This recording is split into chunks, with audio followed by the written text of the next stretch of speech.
도깨비 방망이. 옛날 욕심쟁이 형과 마음 착한 아우가 살았어요. 어느 날 아우가 산에서 나무를 하는데 개암이 하나 뚝 떨어졌어요. 개암이네. 이건 아버지 드려야겠다. 조금 있다가 2개가 떨어졌어요. 하나는 어머니 드리고 하나는 형님 드려야지. 집에 가려는데 날이 저물어 저녁이 되었어요. 벌써 이렇게 되었나? 서둘러 가야겠다. 하지만 비까지 와서 산에서 내려가기가 너무 어려웠어요. 아우는 마침 낡은 집 한 채를 발견했어요. 오늘 밤은 여기서 보내야겠다.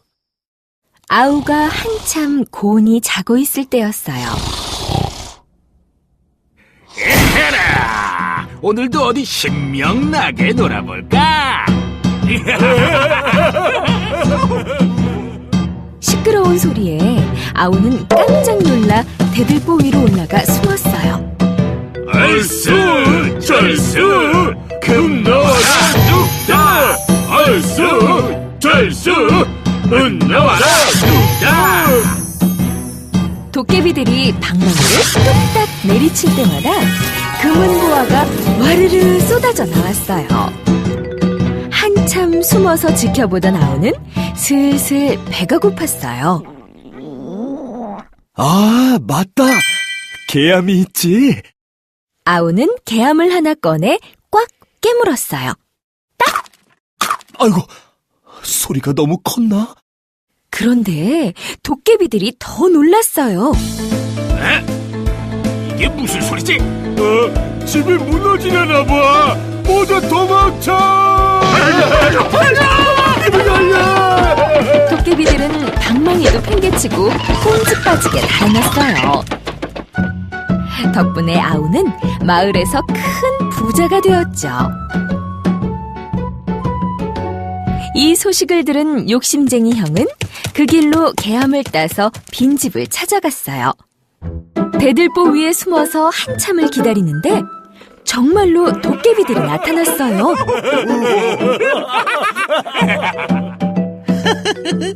이제 나도 큰 부자가 되겠구나. 형은 기회를 보다가 개암을 꺼내 꽉 깨물었어요. 그놈이 또 왔다! 저 위에 있다! 이번에도 속을 줄 알고? 이게 아닌데?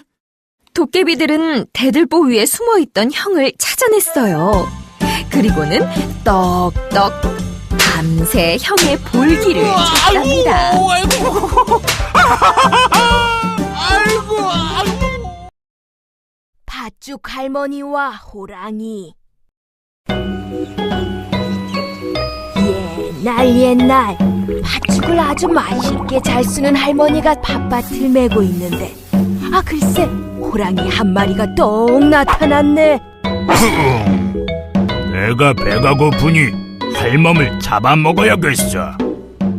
할머니는 무서워 온몸이 벌벌 떨렸어. 호랑이야, 올겨울에 동지 팥죽 한 번만 쏘면 안 되겠느냐?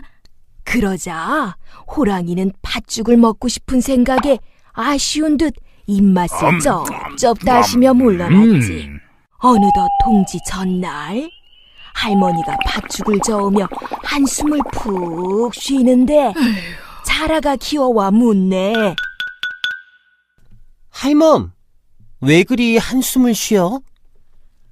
내일이면 내가 호랑이 밥이 된단다. 어찌하면 좋겠니? 할멈, 나 팥죽 한 그릇 줘. 내가 호랑이를 쫓아줄게. 자라에게 한 그릇 가득 퍼주고는 한숨을 또 쉬는데 알밤이 또르르 굴러와 물었어. 할멈, 왜 그리 한숨이야?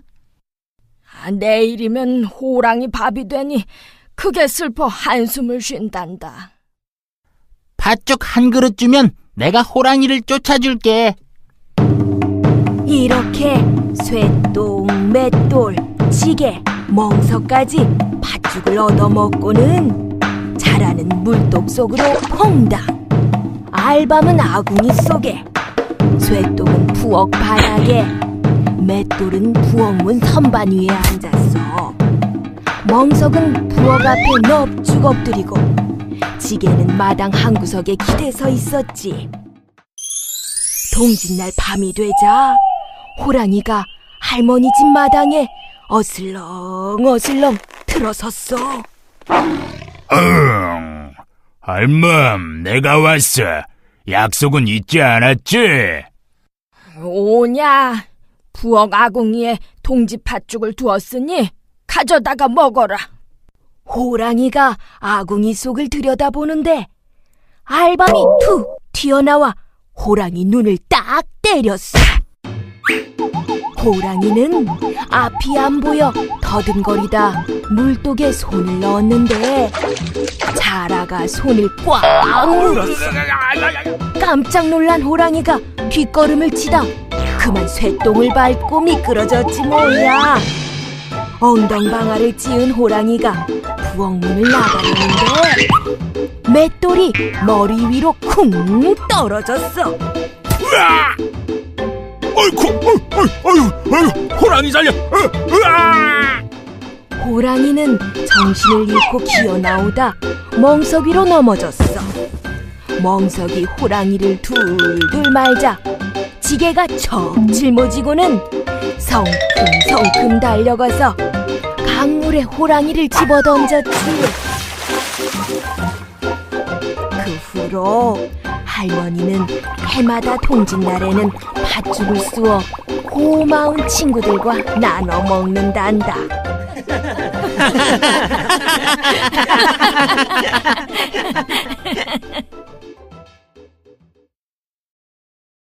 콩쥐, 팥쥐.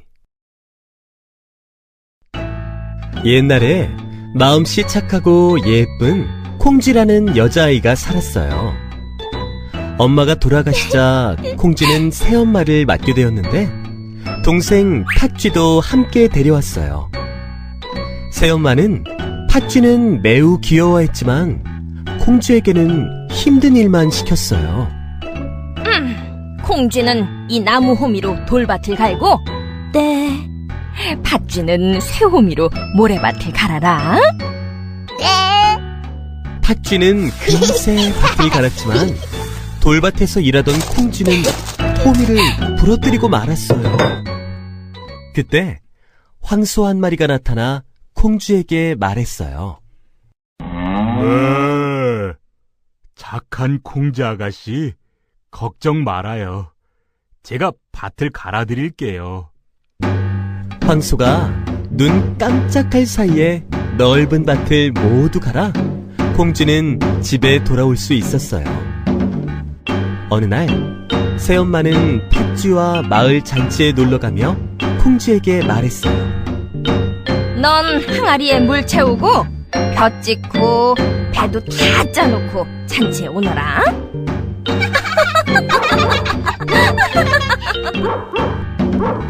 새엄마가 준 항아리는 바닥에 구멍이 나 있어 물이 채워지지 않았어요. 그때 두꺼비가 나타나 말했어요. 아가씨, 제가 항아리 안에 들어가 구멍을 막을게요. 항아리에 물을 다 채운 콩쥐가 벼를 찌으려 하자 참새들이 날아왔어요. 짹짹, 콩쥐 아가씨, 우리가 별을 모두 찧어드릴게요. 참새들이 별을 모두 찢자 이번에는 하늘에서 선녀가 내려와 콩쥐에게 말했어요. 콩쥐야, 내가 배를 짤 테니 이 옷을 입고 잔치에 다녀오너라. 선녀는 콩쥐에게 예쁜 옷을 입히고 꽃신을 주었어요. 서둘러 잔치에 달려가던 콩쥐는 꽃신 한 짝을 강물에 빠뜨리고 말았어요. 때마침 지나가던 원님이 강물에 떠있는 꽃신을 보고는 말했어요. 저 꽃신의 주인은 내 아내로 맞이할 것이다. 모든 여인들과 팥쥐까지 꽃신을 신어보았지만 아무도 맞지 않았어요. 그때 콩쥐가 수줍게 나와 꽃신을 신어보니 꼭 맞았어요. 꽃신 주인을 찾았다! 원님의 아내가 되실 것이다!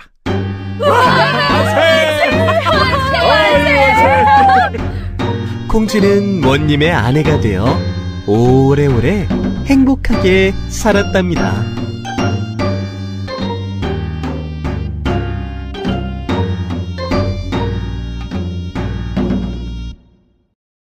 방귀 시합. 어느 마을에 방귀를 잘 뀌는 방귀쟁이 총각이 살고 있었어요. 하루는 자신의 방귀 실력을 뽐내고 싶어서 이웃마을 방귀쟁이 아줌마를 찾아갔어요. 그런데 아줌마는 없고 아이 혼자 부엌에서 놀고 있지 뭐예요? 예, 너희 엄마 어디 갔니? 엄마랑 방귀 시합하려고 왔는데. 우리 엄만 방귀 대장이라 아저씨가 질걸요. 그냥 돌아가세요. 그 말에 화가 난 총각이 방귀를 뿡 끼자 아이는 굴뚝 안으로 쏙 들어가 버렸어요. 숯검정이 잔뜩 묻은 아이를 본 방귀쟁이 아줌마는 화가 나서 총각을 찾아갔어요. 어디 누구 방귀가 더 센지 내기 한번 합시다. 먼저 방귀쟁이 총각이 방귀를 뀌었어요. 뽕! 그러자 땅이 흔들흔들, 집들이 들썩들썩. 이번에는 방귀쟁이 아줌마가 방귀를 뀌었어요. 뿡.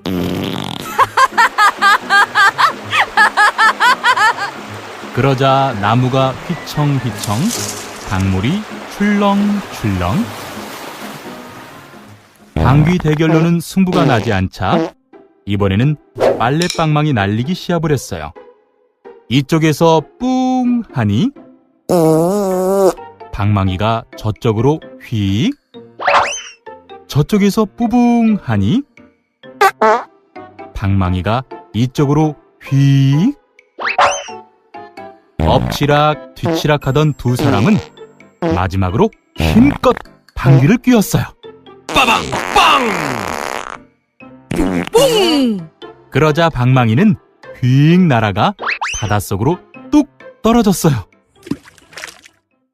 날아온 방망이에 맞은 새우등이 휙 굽고 가자미 눈이 한쪽으로 쏠렸지요. 그래서 새우는 둥이 굽고 가자미 눈은 한쪽으로 몰려있는 것이랍니다.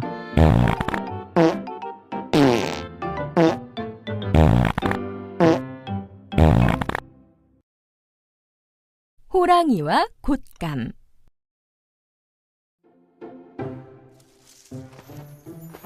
흰눈이 내리는 어느 겨울날, 호랑이 한 마리가 어슬렁어슬렁 마을로 내려왔어요. 어흥! 아, 배고파. 어디 뭐 먹을 것 없나? 그때 어디선가 응애, 응애. 하는 아기 울음소리가 들려왔어요. 호랑이는 슬금슬금 집 앞으로 다가갔어요. 아가, 뚝 그치자.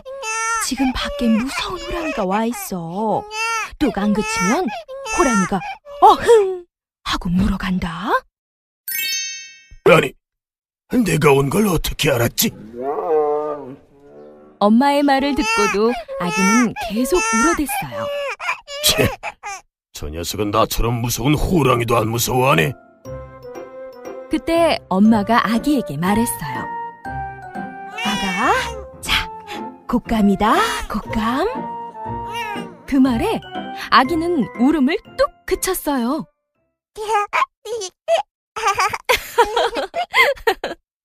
에? 곶감이라는 놈이 나보다 더 무섭단 말이야? 그때 문이 삐걱 열리자 호랑이는 깜짝 놀라 후다닥 외양간으로 들어갔어요.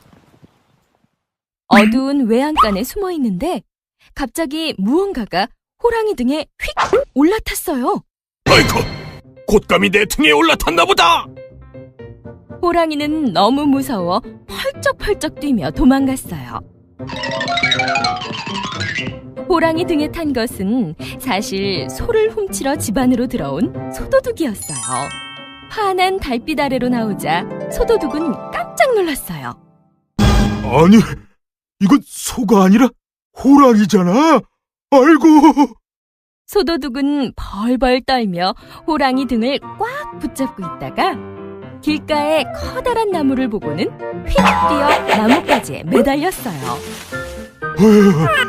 아마터면 호랑이 밥이 될 뻔했네. 아!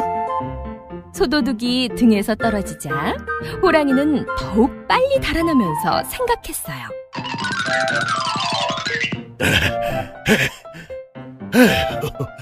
하마터면 곶감한테 잡아먹힐 뻔했네.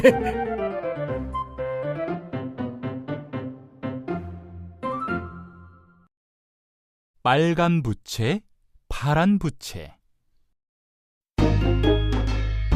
몹시 더운 여름날, 나무를 하던 할아버지가 잠시 쉬고 있었어요. 그런데 머리 위에 나뭇가지에 부채 2개가 매달려 있는 것이에요. 웬 부채지? 마침 더운데 잘 되었군. 할아버지가 빨간 부채를 펼쳐 훨훨 붙이자 갑자기 코가 쑥쑥 늘어났어요. 깜짝 놀란 할아버지가 파란 부채를 붙이자 신기하게도 코가 다시 줄어들었어요. 이거 요술 부채로구나. 이 신기한 부채로 큰 부자가 될 수 없을까? 그러던 어느 날 할아버지는 부자 영감에게 슬쩍 다가가 빨간 부채를 붙이며 말했어요. 영감님, 날씨가 참 덥지요. 그러자 부자 영감의 코는 점점 늘어났어요. 깜짝 놀란 영감은 의원을 불렀지만 늘어난 코를 고칠 수 있는 의원은 없었어요. 아이고, 내 코를 고쳐주는 사람에게 큰 돈을 준다고 알려라. 영감님, 제가 영감님의 코를 고쳐드리리다. 할아버지가 파란 부채를 꺼내 슬렁슬렁 붙이자 코가 원래대로 돌아갔어요. 큰 돈을 받은 할아버지는 부자가 되어 일도 하지 않고 빈둥거렸어요. 하루는 심심해진 할아버지가 엉뚱한 생각을 했어요. 빨간 부채를 자꾸만 붙이면 코가 얼마나 길어질까? 할아버지가 계속 부채질을 하자 코는 자꾸만 늘어나 하늘을 뚫고 올라갔어요. 하늘나라 임금님이 그 코를 보고는 화가 나서 선녀들에게 말했어요. 감히 하늘을 뚫고 들어오다니! 저 버릇없는 코를 기둥에 묶어라! 선녀들이 기둥에 코를 동여매자 마루에 누워있던 할아버지의 코가 아파왔지요. 놀란 할아버지가 얼른 파란 부채를 붙이자 몸이 허공으로 둥실둥실 떠올랐어요. 할아버지가 발버둥을 치자 기둥에 묶여있던 코가 쑥 빠져서 할아버지는 그만 땅으로 떨어지고 말았답니다. 아이고, 사람 살려!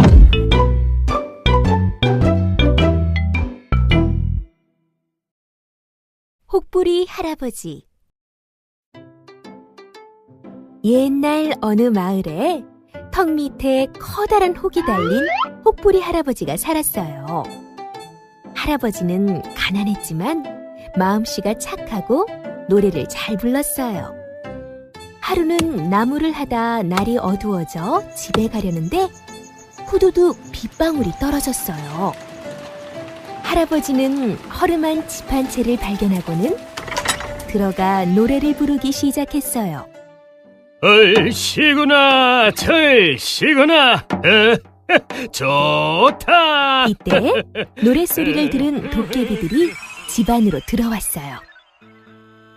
영감, 노래소리 한번 듣기 좋소. 도깨비들은 웃으며 할아버지에게 어떻게 하면 노래를 잘 부르는지 물었어요. 혹부리 할아버지는 도깨비들이 무서워 온몸이 벌벌 떨렸지만 능청스럽게 혹을 만지며 말했어요. 내 노랫소리야 이 혹에서 나오지. 그러자 도깨비들은 혹을 톡 쳐서 뚝 떼고는 도깨비 방망이를 선물로 주었어요. 혹부리 할아버지는 혹도 떼고 도깨비 방망이도 얻어 큰 부자가 되었어요. 한편 이 소식을 들은 이웃 마을의 욕심쟁이 혹부리 할아버지는 냉큼 허름한 집으로 달려가 노래를 불렀어요. 잘 쉬고 잘 쉬고 영감 또 오셨네.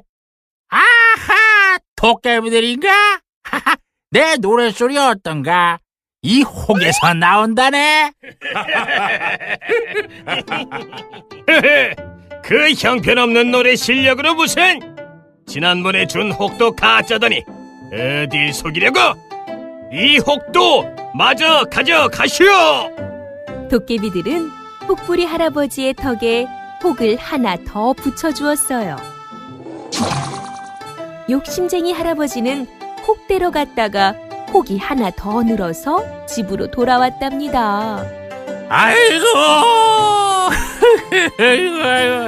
아이고.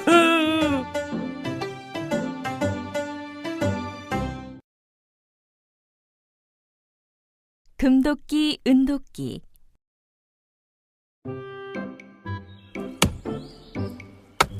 옛날에 마음씨 착한 나무꾼이 나무를 하고 있었어요. 그런데 갑자기 손이 미끄러지면서 그만 도끼가 연못에 풍덩 빠지고 말았어요. 아이고, 하나밖에 없는 도끼가 물에 빠졌으니 이를 어쩌나. 그때였어요. 연못 안에서 휘황찬란한 빛이 나더니 산신령이 나타났어요. 이 도끼가 내 것이냐? 나무꾼이 자세히 보니 그것은 번쩍번쩍 빛나는 금도끼였어요. 제 도끼가 아닙니다. 그럼 이 도끼가 내 것이냐? 이번에는 반짝반짝 윤이 나는 은도끼였어요. 그것도 아닙니다. 제 도끼는 낡은 쇠도끼입니다. 참으로 정직한 청년이구나. 상으로 이 도끼들을 모두 주마. 정직한 나무꾼은 금도끼와 은도끼, 자신의 낡은 도끼까지 모두 받아 돌아왔어요. 이 소식을 들은 이웃집 욕심쟁이 나무꾼은 당장 연못으로 달려가 자신의 쇠도끼를 던졌어요. 그러자 연못 안에서 빛이 나더니 산신령이 도끼를 들고 나타났어요. 이 도끼가 내 것이냐? 산신령이 들고 있는 도끼는 번쩍번쩍한 금도끼였어요. 예, 제 도끼입니다. 그러자 산신령은 은도끼를 들고 물었어요. 이 도끼도 내 것이냐? 예, 그것도 제 도끼 입지요. 이런 고얀 녀석을 보았나? 남의 도끼를 탐내다니. 너 같은 욕심쟁이에게는 도끼를 하나도 줄 수 없다. 욕심쟁이 나무꾼은 결국 자신의 도끼만 잃고 빈손으로 집에 돌아갔답니다.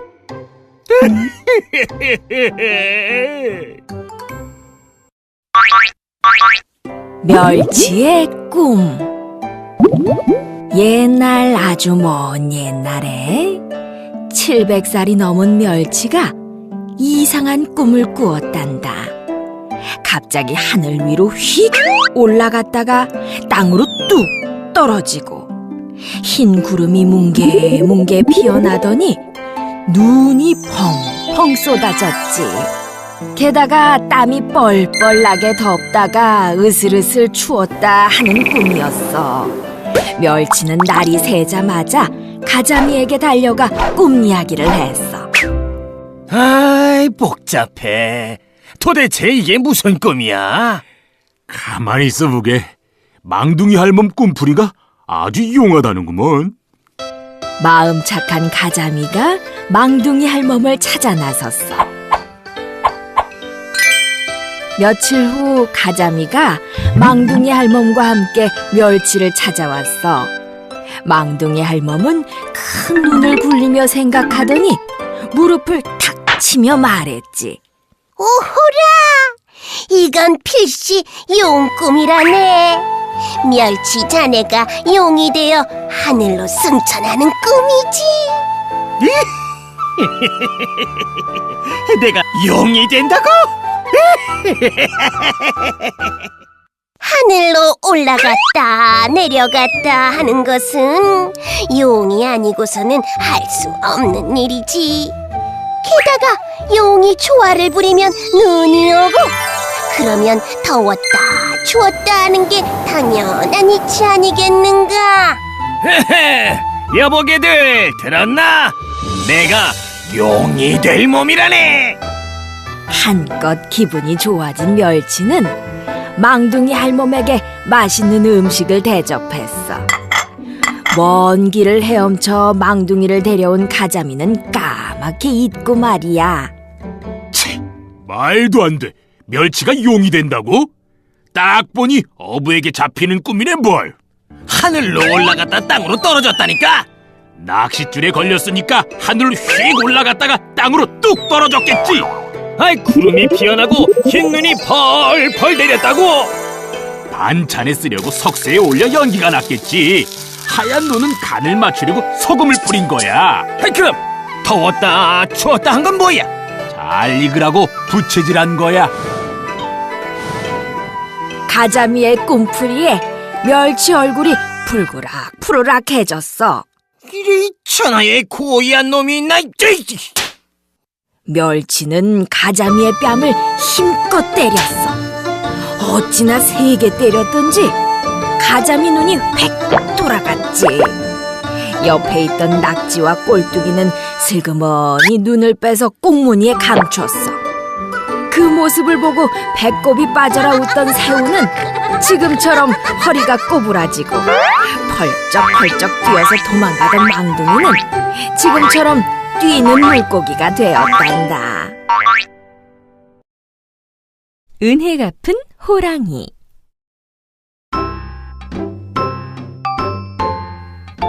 어느 마을에 가난하지만 부지런하고 인정 많은 총각이 살았어요. 하루는 총각이 산에서 나무를 하고 있는데 큰 호랑이가 목에 가시가 박혀 꺽꺽거리고 있었어요. 내 목에 가시 좀 빼줘. 제발 부탁이요. 아이고. 총각은 가시를 빼주었고 호랑이는 큰 절을 한번 하고 뒤돌아갔어요. 다음 날 아침 집 앞에 땔감이 산더미처럼 쌓여 있었어요. 총각은 호랑이 발자국을 보고는 호랑이가 다녀간 것을 알았어요. 하루는 어머니가 혼잣말로 아들 걱정을 했어요. 혼기가 지났는데 장가를 못 가 어쩌누. 그날 밤 호랑이는 몰래 예쁜 처녀를 총각집에 두고 갔어요. 호랑이 덕분에 총각은 부자가 되고 색시까지 얻었답니다.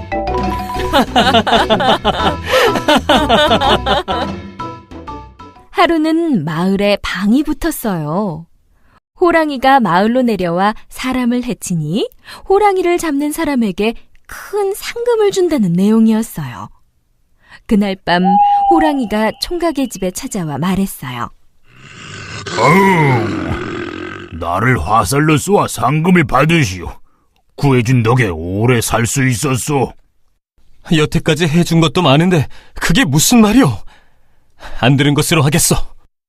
다음 날 마을에 호랑이가 내려왔다는 이야기를 들은 총각은 놀라 달려갔어요. 호랑이는 총각 주변을 어슬렁거리며 눈짓했어요. 나를 어서 쏘시오. 다른 이가 쏘기 전에. 총각은 비껴가도록 활을 쏘았지만 이미 알아챈 호랑이는 일부러 화살에 맞았어요. 호랑이가 죽었다! 모두들 기뻐했지만 총각은 호랑이가 자신 때문에 죽은 것 같아 마음이 아팠어요. 총각은 은혜 갚은 호랑이를 양지 바른 곳에 고이 묻어주었답니다.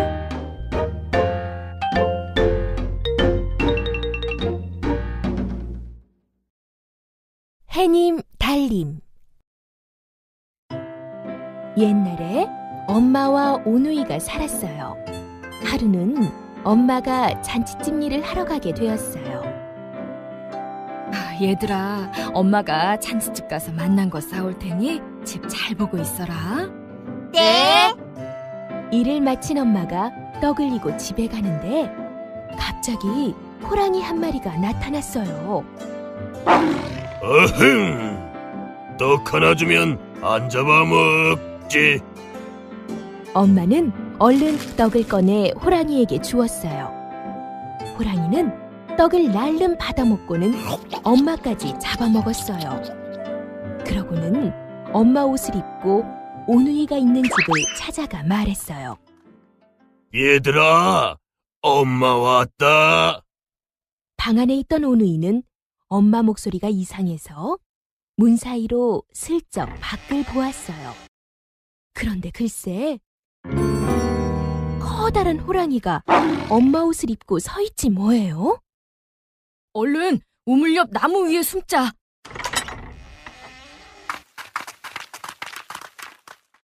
아이들이 보이지 않자 이리저리 찾던 호랑이는 우물에 비친 오누이를 보았어요. 얘들아, 거기 어떻게 들어갔니? 그러자 동생이 깔깔 웃었어요. 그 바람에 나뭇잎이 떨어지고 말았지요. 옳지, 나무에 올라갔구나. 호랑이는 나무 위에 올라가려 했으나 쉽지 않았어요. 손에 참기름을 바르고 올라오면 쉽지. 그 말에 속은 호랑이가 참기름을 바르고 올라가자 자꾸만 미끄덩 쿵, 미끄덩 쿵. 아이쿠, 아야. 도끼로 찍고 올라오면 되는데. 보다 못한 동생이 그만 웃으며 말해버렸어요. 호랑이는 도끼를 찾아 쿵 찍으며 올라왔어요. 오누이는 무서워 눈을 꼭 감고 하늘에 빌었어요. 하느님, 동아줄을 내려주세요. 그러자 하늘에서 동아줄이 내려왔고 오누이는 동아줄을 타고 하늘로 올라갔어요. 이를 본 호랑이도 하늘에 동아줄을 내려달라고 빌었어요. 그런데 이번에는 썩은 동아줄이 내려왔지 뭐예요. 신나게 줄을 타고 올라가던 호랑이는 중간에 줄이 툭 끊어져 땅에 떨어져 버렸지요. 이렇게 해서 하늘나라에 올라간 부끄럼쟁이 동생은 햇님이, 씩씩한 오빠는 달님이 되었답니다. 은혜 갚은 까치. 옛날 옛적 한 선비가 과거를 보러 한양으로 가고 있었어요. 아니, 저런 불쌍한... 선비는 얼른 활을 겨누어 단발에 구렁이를 쏘아 죽이고 새끼 까치들을 구해주었어요. 선비는 다시 서둘러 길을 떠났지만 어느 틈에 캄캄한 밤이 되었어요. 선비는 길을 잃고 한참 동안 헤매다 집 한 채를 발견했어요. 계시오? 산속에서 길을 잃어 그러니 하룻밤 묵어가도 되겠어? 되고 말고요. 이 산중에는 다른 집이 없으니 어서 안으로 드시지요. 선비는 그 집으로 들어가 여인이 차려준 저녁을 맛있게 먹었어요. 그리고는 자리에 누웠어요. 하루 종일 걸어서 몹시 피곤했는지 금세 골아떨어졌지요. 얼마나 잤을까요? 선비는 갑자기 숨이 막히고 온몸이 답답해서 잠에서 깨고 말았어요.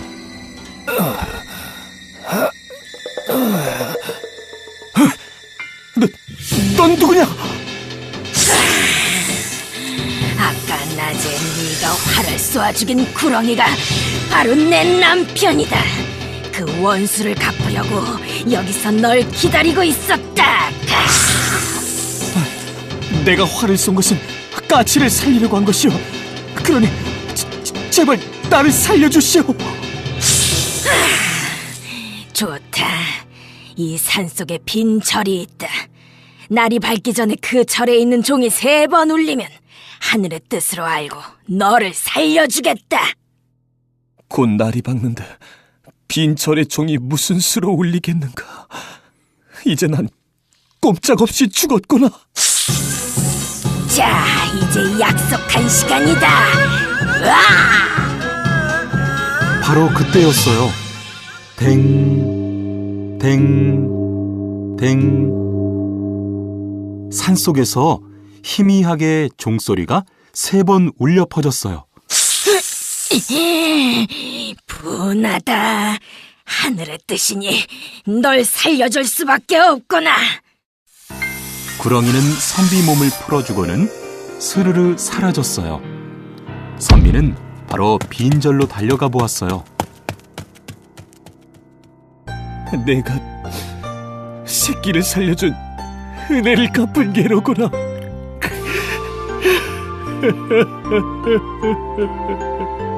선비는 까치를 양지 바른 곳에 고이고이 묻어줬어요. 그리고 그 길로 한양에 가서 과거를 보아 급제를 했어요. 그 뒤로 틈만 나면 까치 무덤을 찾아가 까치의 명복을 빌어줬답니다.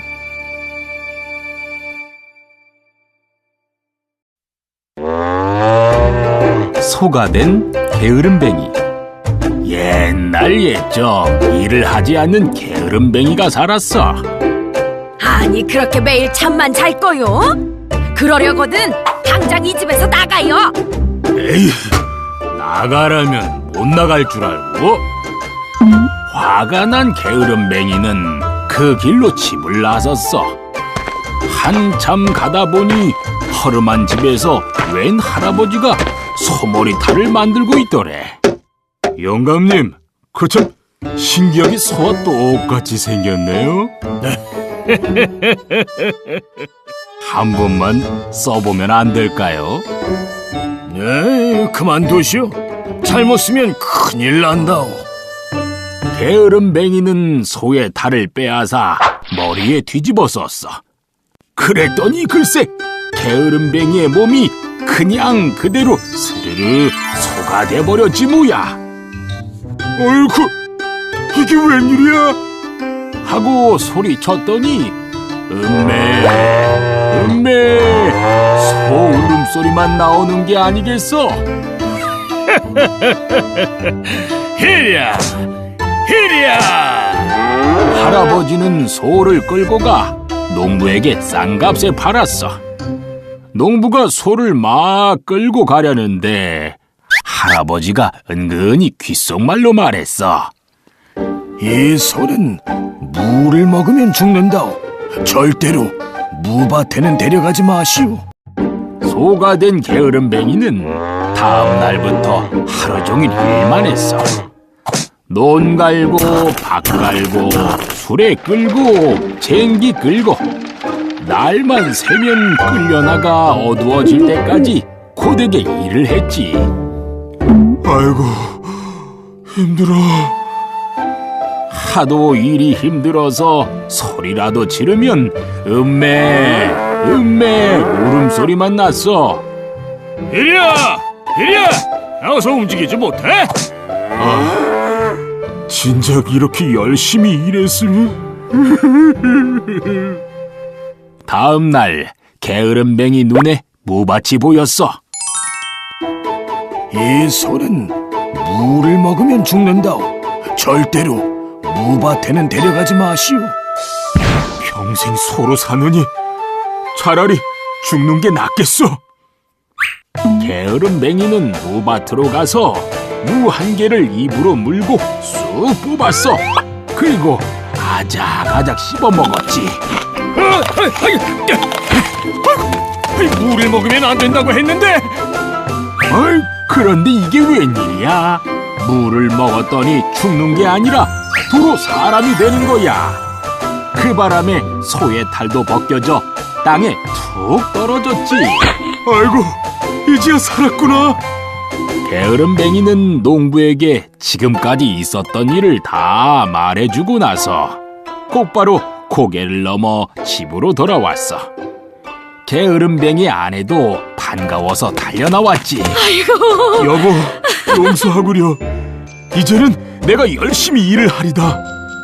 아내는 새 사람이 된 남편을 보자 눈물이 나왔어. 게으른 뱅이는 부지런히 일해서 부자가 되었어. 그럼 그렇지. 또 게으름 피우다가 무슨 봉변을 당하려고? 토끼와 자라. 깊은 바닷속 물고기들이 사는 용궁의 임금님께서 큰 병에 걸리셨어요. 육지에 사는 토끼의 간을 드시면 회복되실지도 모르겠소이다. 의원의 말에 물고기 대신들 사이에 긴급 회의가 열렸어요. 누가 다녀오는 것이 좋겠소이까? 제가 땅 위에서도 돌아다닐 수 있으니 다녀오겠어요. 씩씩하게 대답한 자라는 토끼 그림을 들고 땅 위로 올라왔어요. 때마침 저쪽에서 누군가가 깡충깡충 뛰어왔어요. 그림이랑 똑같이 귀가 길쭉하네. 야호! 토끼를 찾았구나. 자라는 무척 기뻐하며 토끼에게 다가갔어요.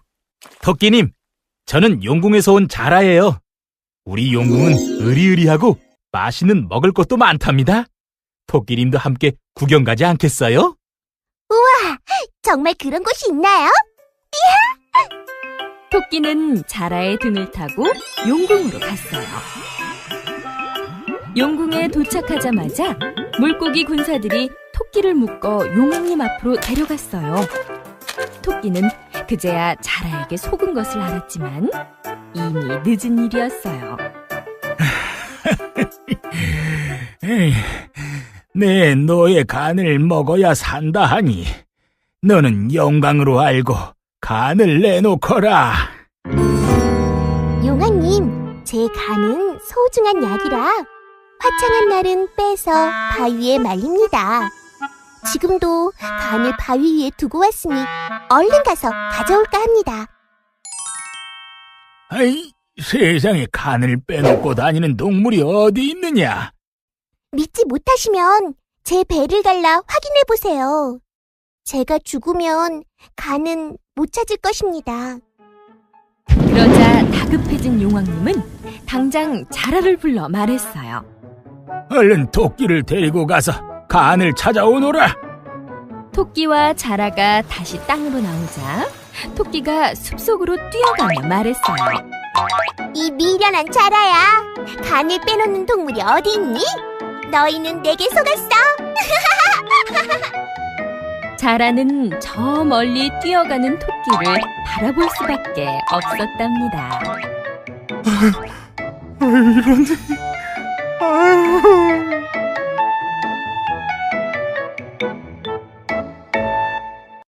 늑대다!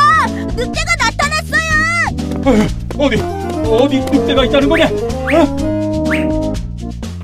마을 사람들은